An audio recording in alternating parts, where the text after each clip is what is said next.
The Sleepers, Part 1, Carl. Chapter 1, The Dreamer. I didn't make a lot of friends at school. Teachers were no help either. It seemed they were paid to squash sleeper spirits and drive them to find satisfaction in mediocrity. I did try a sleeper school once, but that was a dark disaster.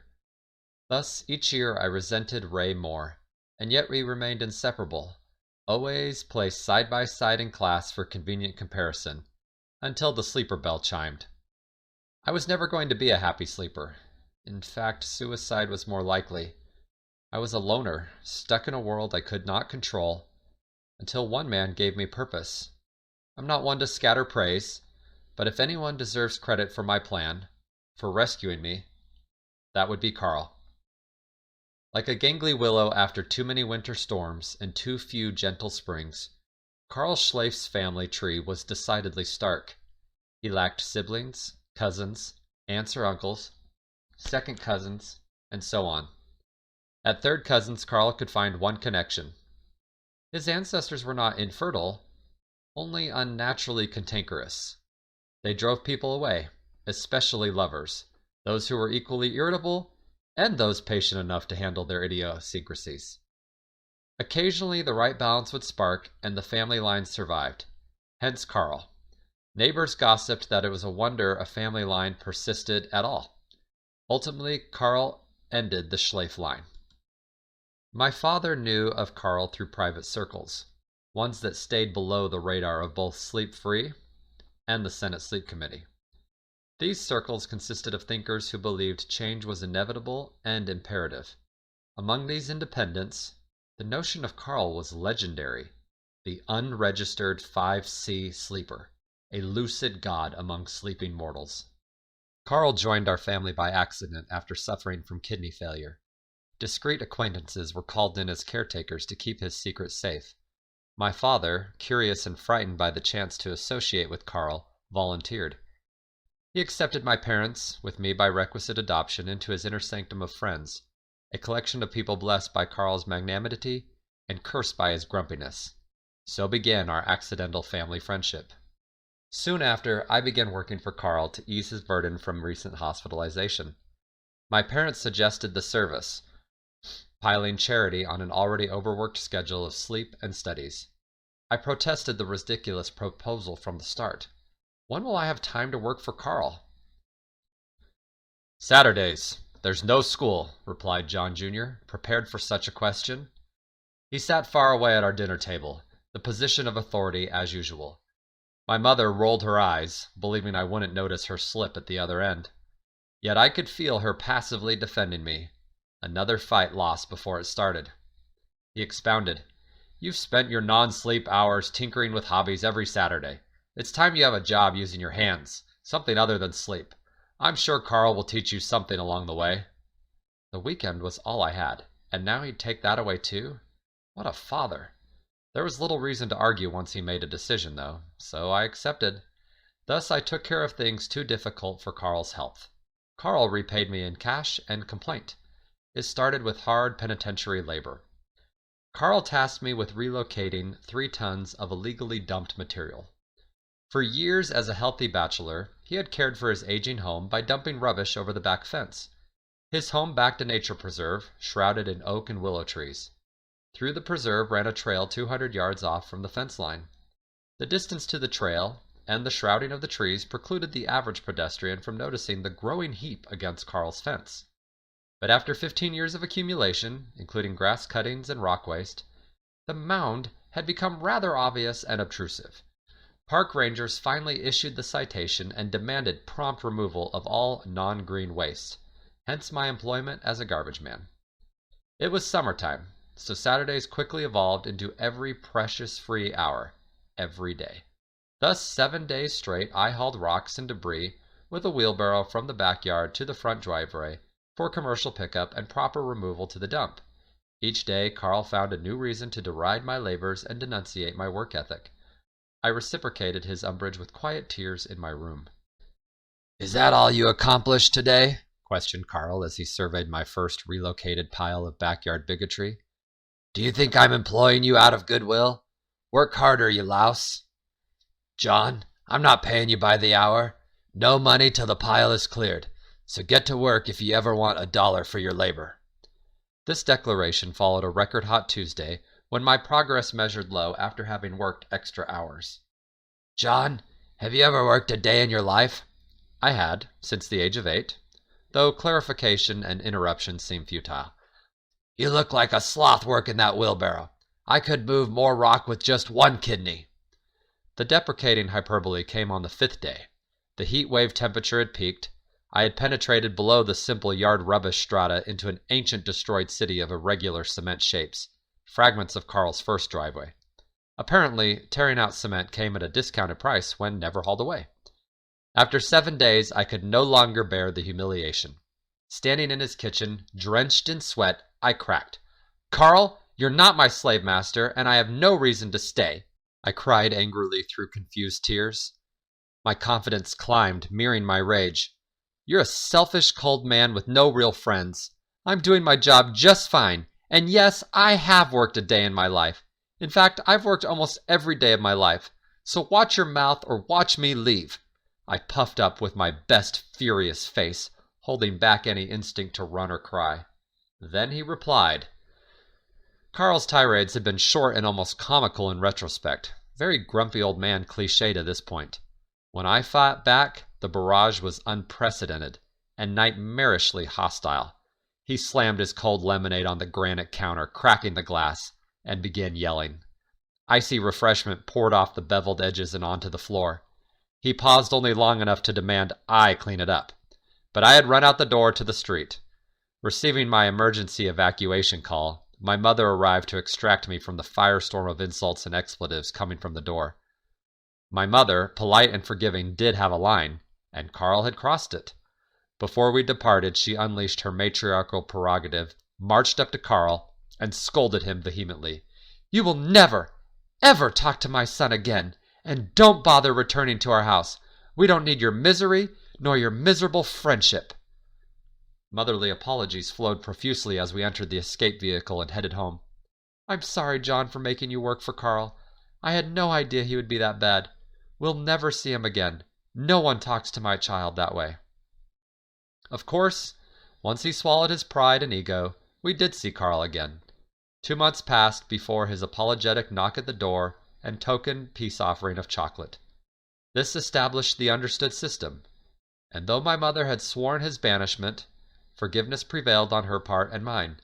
Employment resumed thereafter, and he coughed up the payment for the debris removal. Even sleepers need vacation.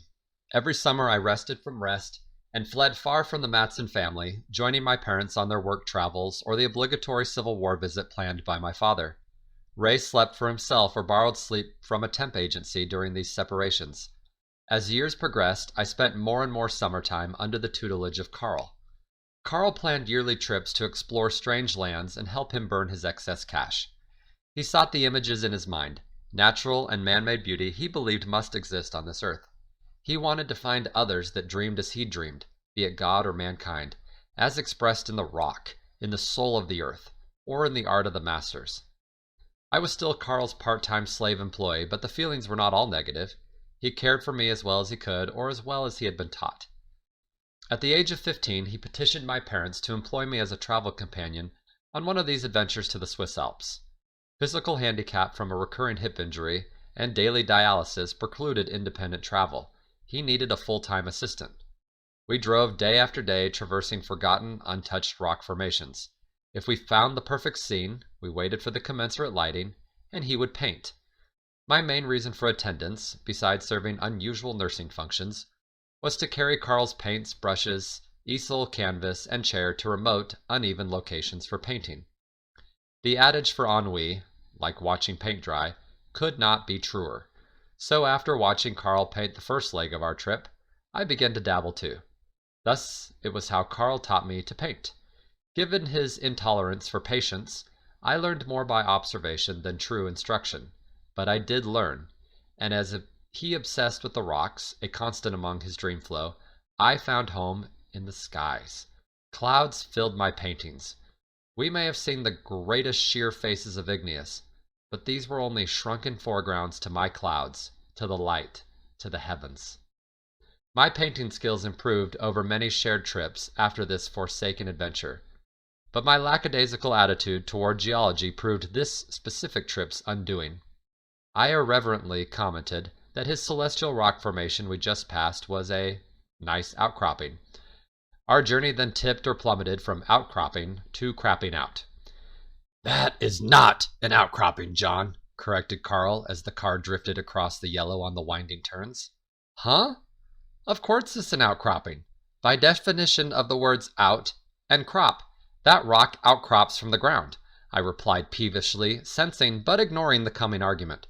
For the sake of my own life, I should have never provoked him while he drove in a foreign country on a terrible road with no shoulder. Not even blitzkrieging Germans had dared cross these roads. "That rock was formed by erosion from the greater mountain source, not from common erosion of the superficial deposit." What could have been banter was quickly crossing the line, much like our car. But my arrogance prevailed over my judgment. "Excuse me, Professor. I didn't know you held a PhD in rocks. Doesn't change the fact that this rock is an outcropping. The ground is flat, and there is a large rocky protrusion. An outcropping. Let's phone an expert. Check the literature. Call the rock police. This is an outcropping." I had switched on teenage sarcasm mode with no plan for deactivation. We were now a mile away from the rock and gaining speed to match Carl's internal barometer, but neither of us would back down. The curves were more severe as we hugged the banks of a winding river. Carl turned to me, murder in his eyes, and attacked with intellectual angst. "You adolescent imbecile! I've studied rocks since before you were born. This is clearly no outcropping." "Carl!" I screamed, pointing at the road. If he had full use of his leg, and could hurl that hip like a young man, we might have made it. But we were not in a luxurious, oversized American vehicle, and he was no young man. More like the Tin Man desperate for some oil. He heaved his right leg over to the brakes, bashing the knee on the steering column, and threw his body on the wheel, hoping to avoid disaster. Expletives burst forth, whether over outcroppings or the guardrail, I would never know. Our side panels smashed into the thin rail between us and the cliff edge, letting out great metallic shrieks. The river screamed its welcome, hoping the rails would give way. Carl frantically tried to disengage, but his bad hip and throbbing knee made braking difficult. The dragging and shrieking continued. There might as well have been sparks at our speeds. Yelling my own choice words, I reached over to help with the wheel and forcefully repositioned his leg, pushing down on his knee. Damn his screaming and pain, I was not ending up in a river. The car peeled off, the grinding stopped, and the car decelerated. This trip was over. Everything was over. Silence fell on our vehicle. We pulled over to assess the damage. Long parallel lines of naked steel cut across the dark blue paint job, each line indicating bolt placements in the guardrail. We drove our sad rental to the police station to file a report. Carl lied to the police, claiming a bus crossed the dividing line, and we had no choice but to swerve into the rail. No mention of outcroppings. I kept my mouth shut, afraid of lying to foreign officials and facing jail, or worse, my father. Once home, I recounted a biased tale to my nursing mother, and listened as she swore, again, to Carl's lifetime banishment. 3 months later, the chocolates arrived, and then some. As bad as the offense, we always welcomed Carl back into the fold, given enough apology and calorie. Such was the appeal of our diametrically self-conflicting friend. Some characters are too good to let go. Carl was master of them all, and he stayed in our family, despite everything. Chapter 2. Apprenticeship. Externally, Carl's house matched the motif, a hermit habitation, inglorious, unassuming. He'd left the tacky stucco walls up from the 30s, rather than upgrade to the preferred paneling made from recycled ocean trash. It was a giant middle finger, grandfathered under a loophole, to the covenants of a community priding itself on client life. No one knew what he did, and no one wanted involvement with the angry guy at the wide bend in the road. But inside, Carl decorated his home in a wonder world of dreams. Lighting was maintained hundreds of lumens below public building code. The darkened ambience was typical for sleepers. Rather than embracing any chance for light, years of extra sleep heightened the sensitivity to brightness. Dimness was a dead giveaway of sleeper abodes. Though purposefully darkened, his walls told the mind story. Well placed and well spaced, Carl decorated each room as a flow of dream experience, a rich drink from the well of the soul. His bedroom boarded fine replicas of Salvador Dali's strangest works, the almost incoherent children of dreams. He adorned his living room with mountains and outcroppings, rotating out the pieces to match his rocky emotions. The study, where he'd paint when he wanted a little natural light from the one window, housed his dream masterpieces, expressions of his sanctimonious, non-lucid dreams. Carl earned his living dreaming lucidly for others, but in his own sleep, he embraced the subconscious roller coaster and rode the wild dream. He loved the palette as a tool to show his innermost fears and desires, the dream content so deeply personal and so dangerously vulnerable to careless exchange during transfer. In this house, I learned the art of dreaming and the pleasure of sleeping. Strangely, the outcropping disaster proved my worth to Carl. He sensed in me a fighting spirit, a soul unchained by age and bitterness, passionate enough to cause change. I submitted to sleeping for Ray. I submitted to burying my emotions for my parents. I would not submit to torment from Carl. He broached mentorship my first day back. The canvas before him was a blank slate awaiting his touch, but he seemed preoccupied in his painting chair. I just sat with him in the office, ticking down the minutes till he'd give me a new job or yell at me for loud breathing. Finally, he threw down a tube of vermilion and launched unexpectedly in my direction. "John, you're not afraid to stand up to me. Why don't you stand up to Ray? He can't be as scary as I." We might not have been accustomed to real conversations, but I was happy to have someone to talk to, even someone so bristly. With a worried hand on my temple, I unloaded to my new confidant. "I'm stuck with him and this stupid family burden. I'll reap all the company perks if I keep my mouth shut. But I'm miserable. There's nothing I can do, so I wait." He laughed. "Defeatism isn't gonna beat him. I see revenge in your eyes, but you need a plan." "I'm not seeking revenge," I replied quickly, putting up my hands in defense. It was normal for smart youth to be depressed when locked in the sleeper caste, but revenge was something totally unforgivable among my kind. I had tried transmitting nightmares as a kid, but nothing more. "Don't bother concealing your feelings. Why else keep sleeping for Ray? That kid is a bigger waste of space than you. You could just quit. Most sleepers have no choice in the matter, but you still do." Anger swept over me and I stood up furious. "How can you speak to me about revenge? You've made your whole life about lucid dreaming for others." I couldn't tolerate a lecture in hypocrisy. I had enough of that from my father. If Carl really felt as I did, surely he would have challenged the system, not embraced it and its riches his whole life. "Sit down, and don't test my patience. I don't want to have to buy your mother more chocolates. But you're right, sort of. I have made a very profitable profession out of quietly sleeping for the powerful." "Exactly," I rudely interrupted. How could he speak to me about action when he had been so rewarded for his inaction? He ignored my interjection and continued.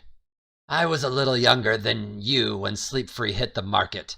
I already possessed tremendous skills of lucidity, dreaming whatever I desired. My parents knew my talent.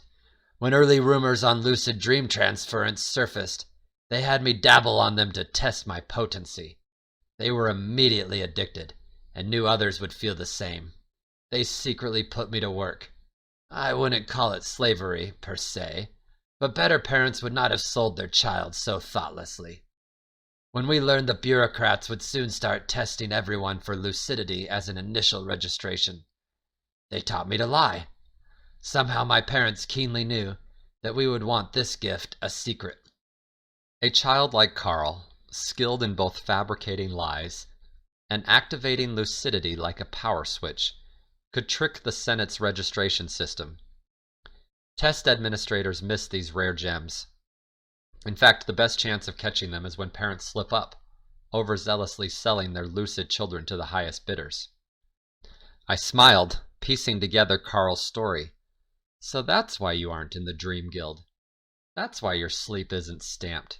Yes, that's right. I had lied, and it helped that the testers weren't as skilled back then. I assume your father told you, he conjectured.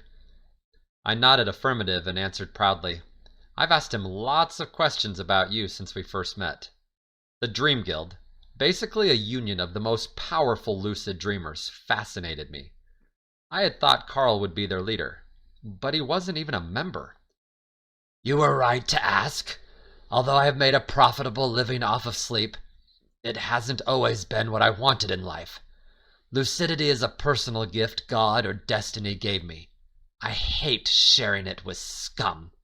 Spittle flew out in disgust with the epithet. Then why have you done nothing? All these sleepers are stuck in the system, brainwashed into thinking they have a good life, not knowing any better. We start as kids to keep us in the dark, and no one does anything.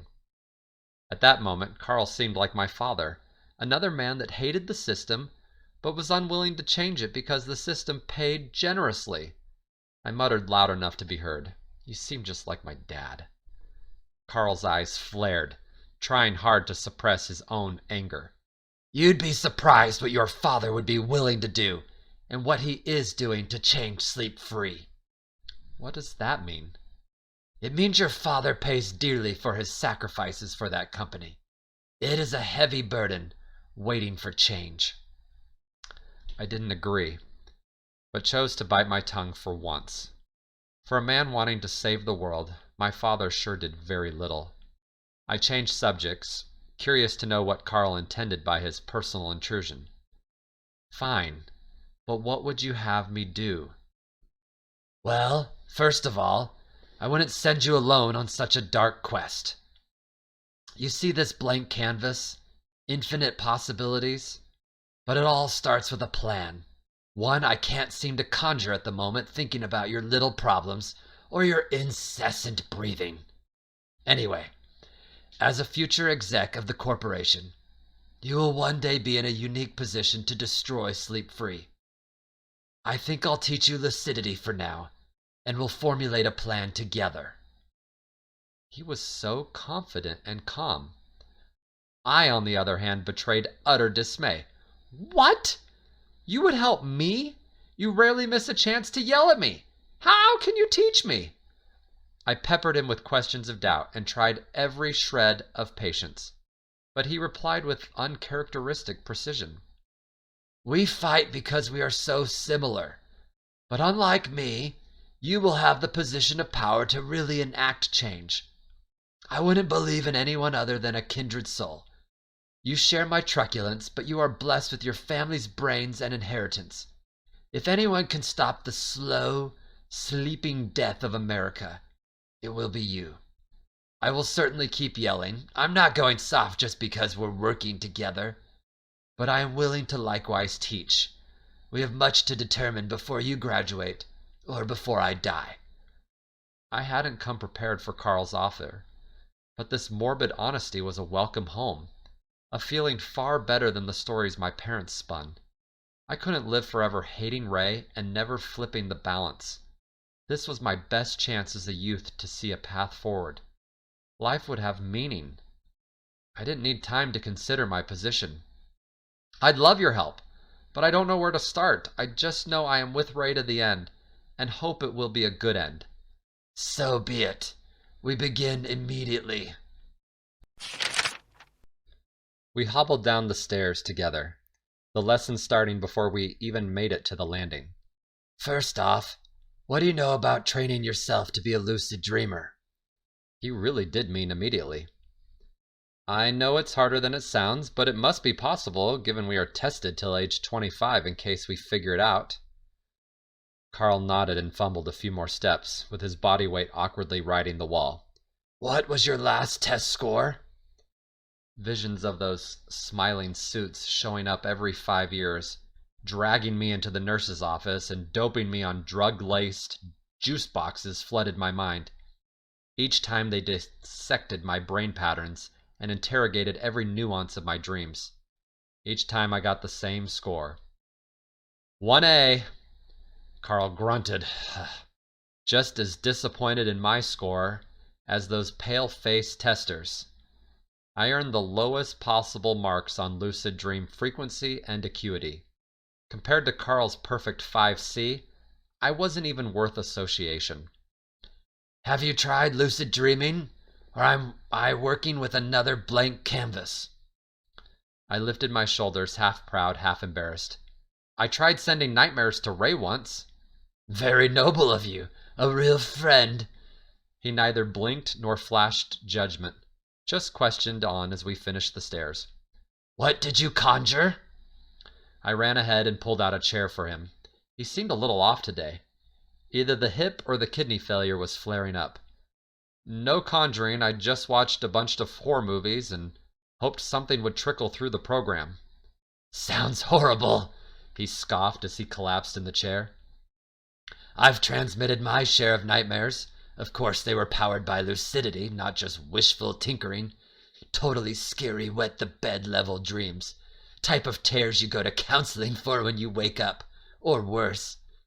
Doesn't hurt the sleeper when you are making it up lucidly, just the client, and pays incredibly well.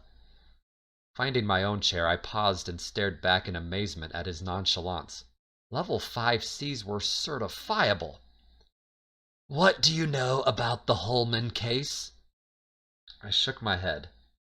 He rolled his eyes, disgusted. Doesn't your dad teach you these things? Let's go a bit back then.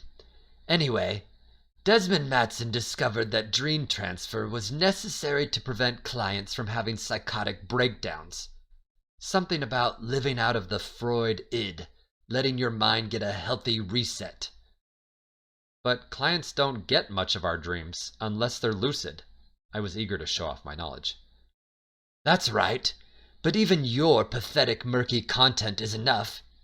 You see, Desmond perfected the REM visor and chemical extraction on your grandfather first. The brainwave transfer came last, after multiple test subjects just snapped. Carl slammed his cane against the floor for dramatic emphasis. Clients need something, anything to allow the brain to refresh. But in such a rush to get this great product to market, Desmond didn't test borrowed sleep from a wide enough range of sleepers, and he missed lucid causality. James Holman almost ruined your grandfathers. Holman, 33, was executed for first-degree murder after serving 2 years in a supermax. We had no room in prisons back then.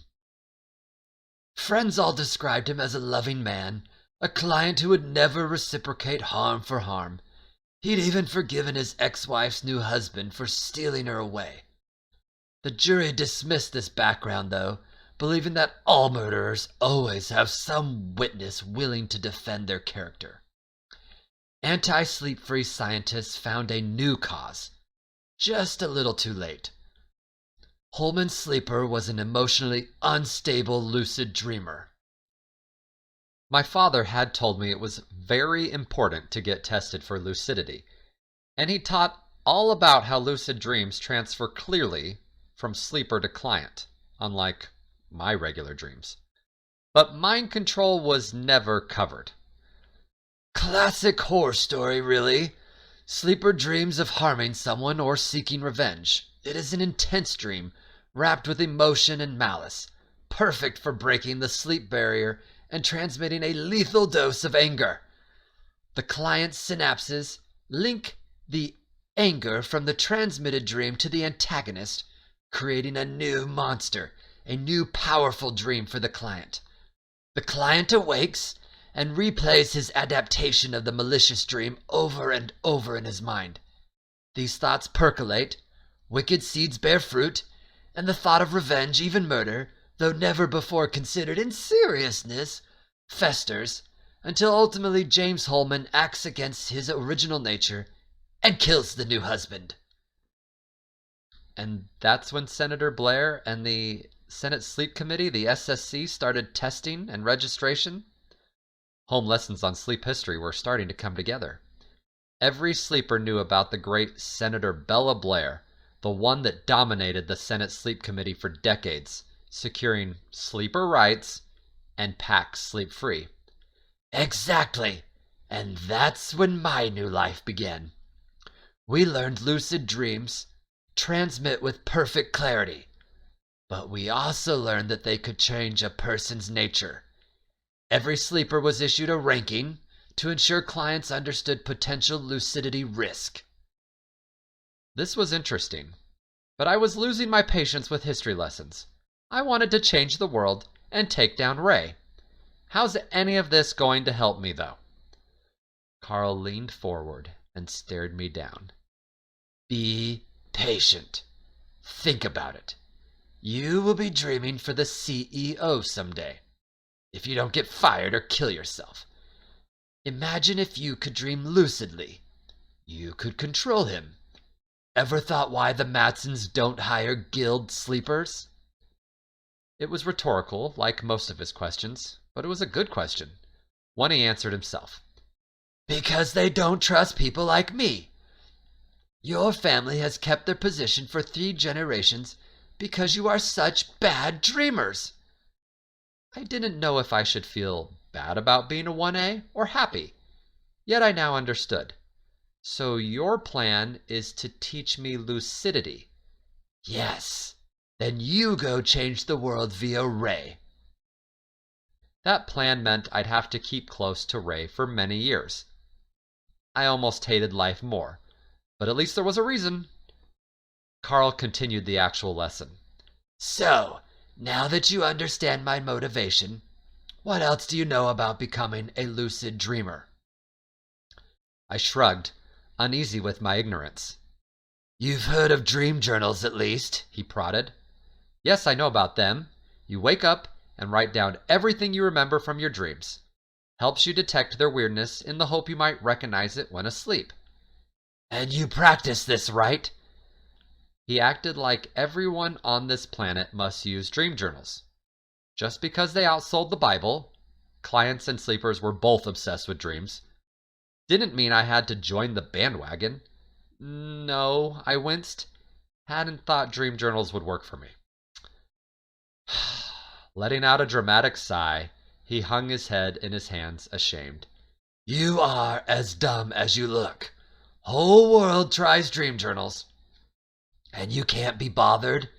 Do they teach you anything at school? It's the most basic, albeit pointless, method to try to lucid dream. Surely they teach you this. It was my turn at rudeness, and I channeled raw teenage sass with direct eye contact.